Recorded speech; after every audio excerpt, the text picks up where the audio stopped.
One of the hats I get to wear as the executive director of AFPA is I have the honor to sit on the board for Food and Beverage Canada. And in all honesty, each association and each provincial association in Canada is structured very differently. If you're part of CTAC or doing something maybe with the Ontario Food and Bev, they're very much a regulatory policy association. AFPA started off as, over 53 years ago now, as a food safety. And then we moved into marketing, and we've channeled different hats over the years. We were so excited 3 years ago to start Made in Alberta. And now we're also adding into our space more in the regulatory support. So how can we support you as being a better advocate for our members and what that looks like? So it's my honor to bring to the stage Kristina from Food and Beverage Canada. So, Kristina, maybe just to start it off, because each association is so different in Canada. I know AFPA, we don't have the regulatory big groupings that some of the other ones does. What is FBC? So Food and Beverage Canada, if you're not familiar with us, we're the National Industry Association for Canada's domestic food and beverage manufacturers. So to be a member of mine, you have to actually manufacture here in Canada. So we're made up of all 6 of the provincial and regional food and beverage manufacturing associations. And as Bianca alluded to, they all look very different. Bianca actually now has one of the largest staff of all of them. So I think the others— Let's get a round of applause for that. That's big. A little jealous. I'm actually only a staff of 2, so I'm very jealous. And we're also made up of member companies. So I have some small ones like Chimo Pierogies here in Alberta, which I'm very grateful to have them. They were one of our original members, as well as some of the really large ones like Maple Leaf Foods and Cargill. And really all we do in Ottawa is policy and advocacy from a federal perspective, and then supporting some of the provincial associations when needed. Awesome. I might get Sheldon to bring up on here. We're going to bring it out again. Can everyone bring up their phone? And then we're going to try, and I'm going to ask you a few questions. And this is going to help us kind of guide our conversation that we're having. So I'll give him a sec just to load it up. And I just kind of want to do like a pulse check with your business. So when we're talking about like different areas, we just talked about capital. I know a lot of big conversations are always happening in the regulatory space regarding capital. For you in the room, when it comes to access to capital, scan the QR code. What is your biggest barrier to growth? And give me a word or a few words that really what you feel as a business right now is where you're at. I hope it's working.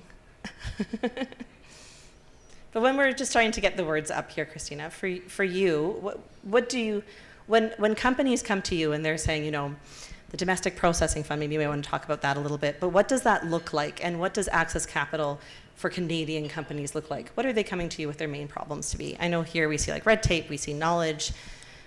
So I think right now we don't have that domestic processing fund, which was a commitment by the Liberal government in the last election. It's something we've been advocating for. We've actually been saying that $200 million is a bit of an insult, to be honest, when we look at the needs of the food and beverage manufacturing industry. Food and beverage manufacturing in Canada is actually the largest manufacturing sector and the largest manufacturing employer. We beat out auto, but you wouldn't think so when we see the size of investments that are made in some of the other advanced manufacturing sectors. So for us, it is very much making sure that the federal government sees us as an industry worth investing in, and also that it's the right type of investments. I know that there's a lot for very specific things. There's funding through things like the regional development agencies that might be applicable for someone who's an SME. Again, you need to be already established, so we see the gaps in terms of newcomers with new niche products. What we're also seeing a big gap in is for companies, it's not necessarily always investing in like the latest technology. For a lot of companies, it's processing capacity and their buildings themselves. As an industry, we actually have very old facilities in this country, very old buildings, very old equipment. Usually you'll see for even a larger plant, it's one building that's been built onto another building 6 times over, and that's kind of how we do things in this country. And I think there's a lot of room for us to invest. And I know that we see things like risk, like knowledge, red tape, regulation, available funds. I love this tool, it's very neat. So I think, again, you had 3 of the funding bodies on stage, which is fantastic. So a lot of the work that we're doing in Ottawa Ottawa is, again, talking to the provinces, talking to our members to say what's missing. And what we seem to be that's missing is really domestic processing capacity. So how do you grow? How do you be able to take advantage of some of the opportunities that we see in other countries, but also opportunities we even have here in Canada? There's a lot of US products still on the shelf and Canadian products that cannot compete with those products from a cost perspective, just as an example. So how do we make it more inexpensive for you to manufacture products here in Canada? What is the environment that you need to be able to do so? Thank you. Sheldon, can we switch to the next one, please? So when you look at that and when we talk about that regulatory relationship, I know so many businesses here were at different stages. We had a board meeting, a really awesome board meeting. I'm pretty lucky. We're growing our team and we have a great board, but we were talking about where AFPA plays for everyone. You know, why are people an AFPA member? Is regulatory part of the conversation? What supports when you're looking for, when you look at the regulatory stage in Canada or others, do you feel like you're missing and that you would like to see? So is it contacts today? It's making connections? Is it better market access? I appreciate that. Is it opportunities for networking? But maybe just explain while we're getting the words coming up here. I wanted to touch before we get to the next topic is, let's say someone has a large regulatory need. Where do you come into play? How did they come to you? And how do those conversations usually start? So on the regulation side, a lot of it is happening in Ottawa, being consulted on and decided on before I think most people outside of Ottawa are aware. If you have been impacted by front of pack labeling, that's one example. If you find that you're now actually responding to the Federal Plastics Registry, there's another one. So there's all these things that come out because in this country we have a very good process for identifying regulations and consulting on them. We have no process for identifying those regulations that are now outdated, our regulatory burdens no longer make sense for the industry, and how do we actually get rid of those? So that's a lot of the work that we're doing right now in Ottawa. One example is we only actually found it out a year and a half after the fact when one of our large companies received 2 non-compliance orders. And if you ever received one of those, it could be quite stressful, and had to deal with the fact that there was actually a change made in December 2024 through Health Canada that if you're using any essential oils, oleoresins, or extracts in your products, not for flavoring requirements, but for their technical properties, so if you're using it for oxidation or anything else, you actually can't do it anymore. It's considered a food additive until it goes through the food additive process through the federal government, which can take quite a bit of time. So that was one of those examples of the federal government comes out with something. They might be doing it to be more like cohesive with what other markets are doing around the world, but it has significant implications for our industry.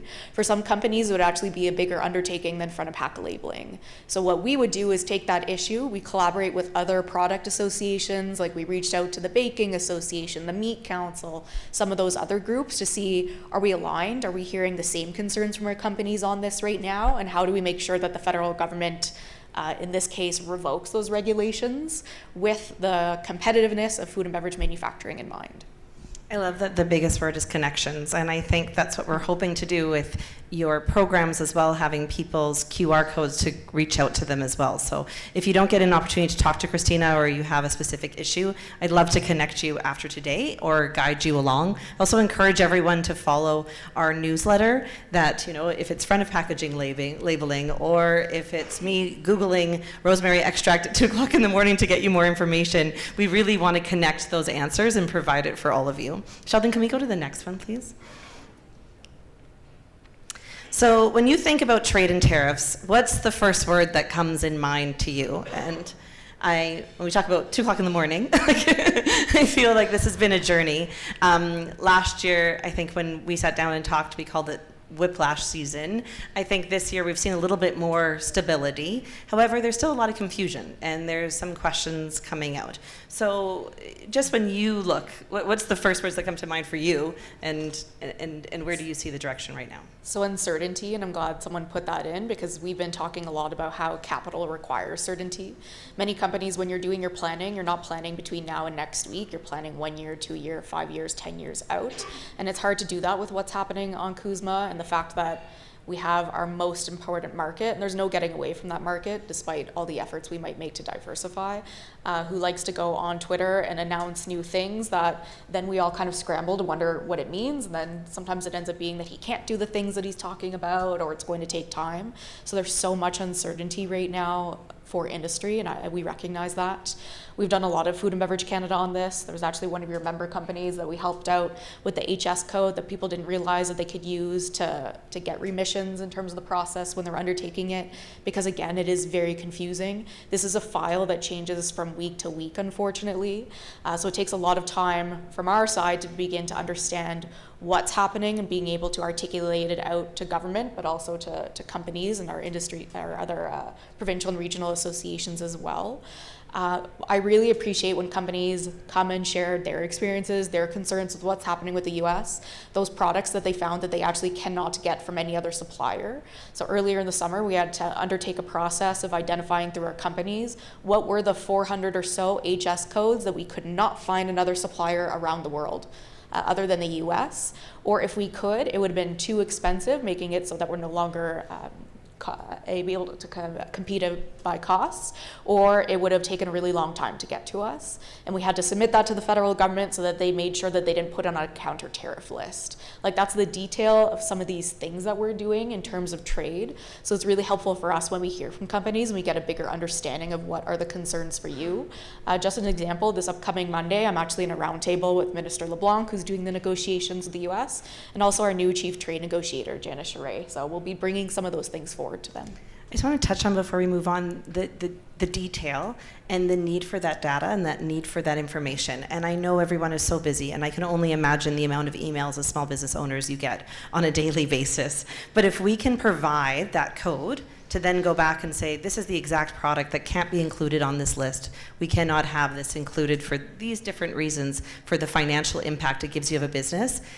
Those are the emails that I love your responses from, because if I miss them, we've lost the opportunity. Yeah. So I know sometimes it's challenging, but I really encourage you, when you see those emails, to fill them out, and also to reach out to me on those situations. The company I believe that you're speaking of that was struggling with the codes and being able to put it in to basically get their reciprocal tariffs back for speaking in a different type of language, they were able to save over $200,000 for their business. So how much staff does that mean?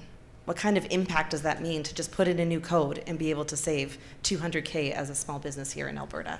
So I really encourage you to read the information that we come out, and to take the time to partake in these conversations, because I think another company we were looking at, it was the difference of a dash was $100,000. So, what a difference a dash could make. So it might be my new t-shirt, but I do think that there's something there, and that we have to continue these conversations. Sheldon, can we change it to the next one, please? So, I would just like to know, before we get to this one for business, I just want you to keep thinking about this. I think I might have missed one, sorry, about labor. And I know a lot of people in the conversation have been talking to me today about some of their labor concerns, whether that's TFWs, so temporary foreign workers, whether it's the cap that they're allowed to that they're allowed to hit for temporary foreign workers.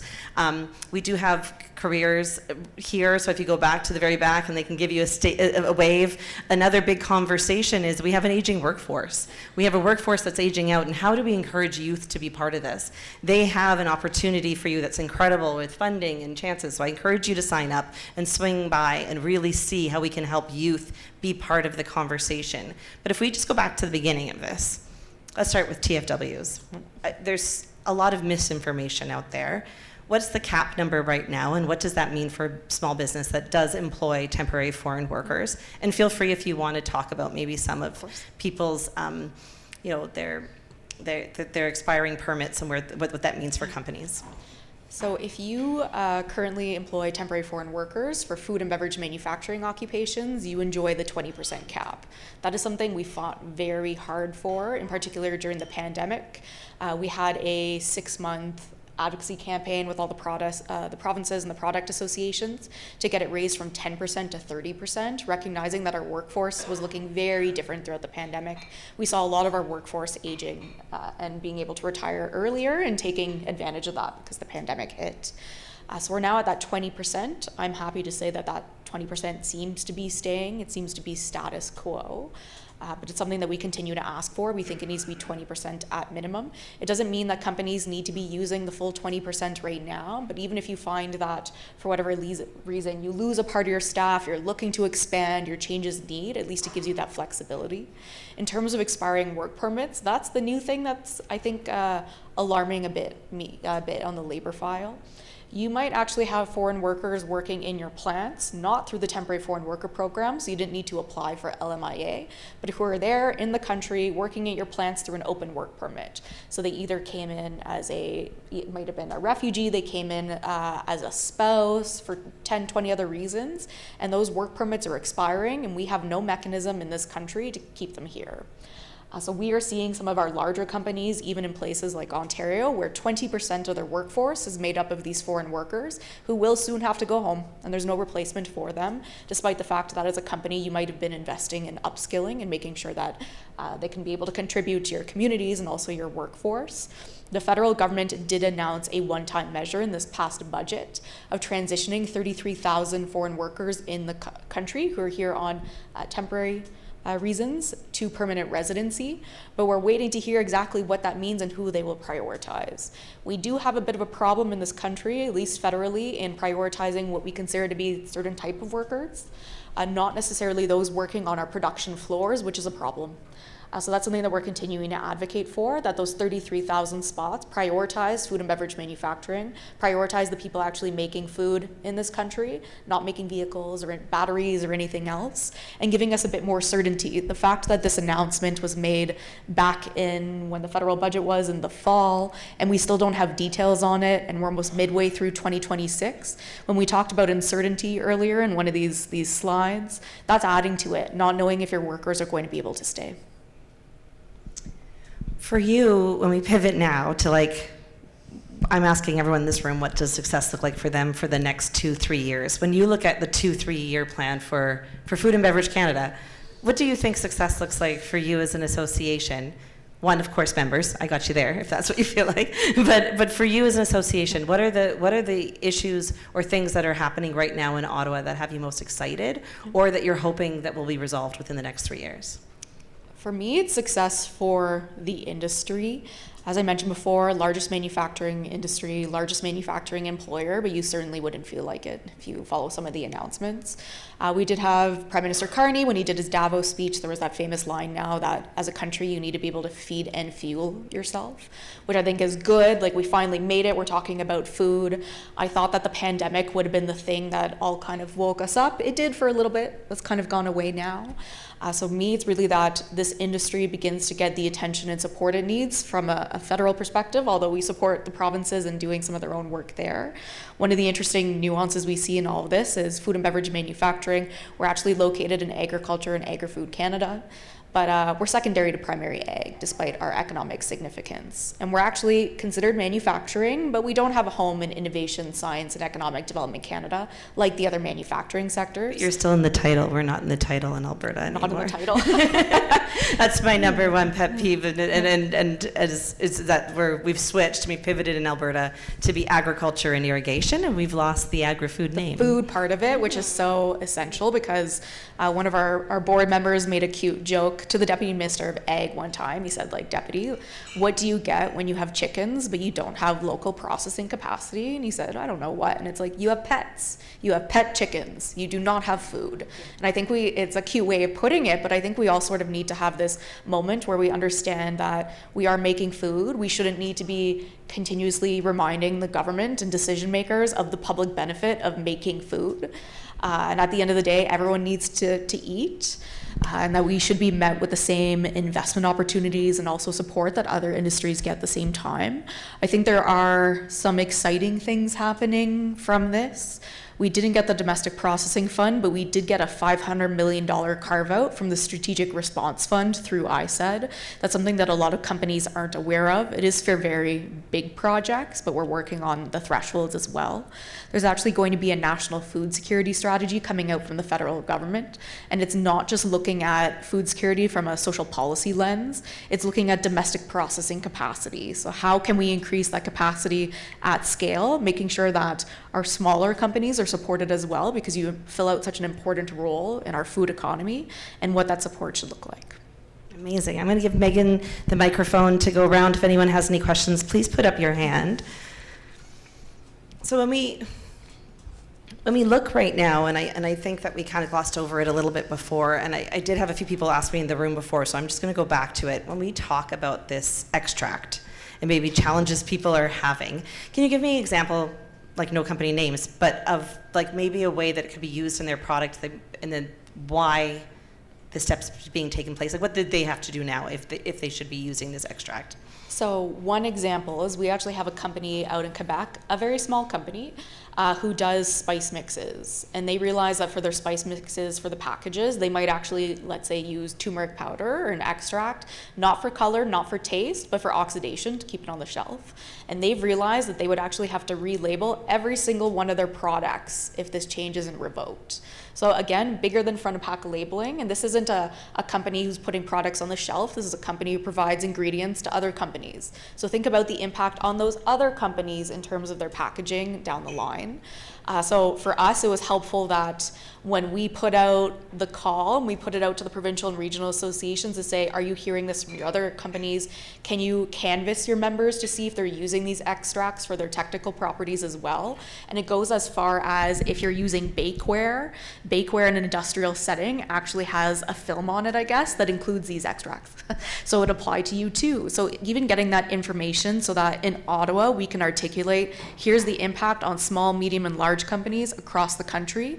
Because even when we did that canvas, we actually heard from our BC association where one person on their board said, this isn't an issue, it's been fine forever. We have a consultation going on rosemary. And when we educated a bit on actually this is what's happening now, it raised the alarm in BC. So some of these issues sometimes go under the radar until it's too late. So of course, when Bianca sends out one of her emails, which might be the 100th email of the day that you get, it's for a reason, because we need to be able to articulate things sometimes very quickly back in Ottawa. Thank you so much, Kristina. We'll give her a big round of applause. Thank you so much for coming from Ottawa.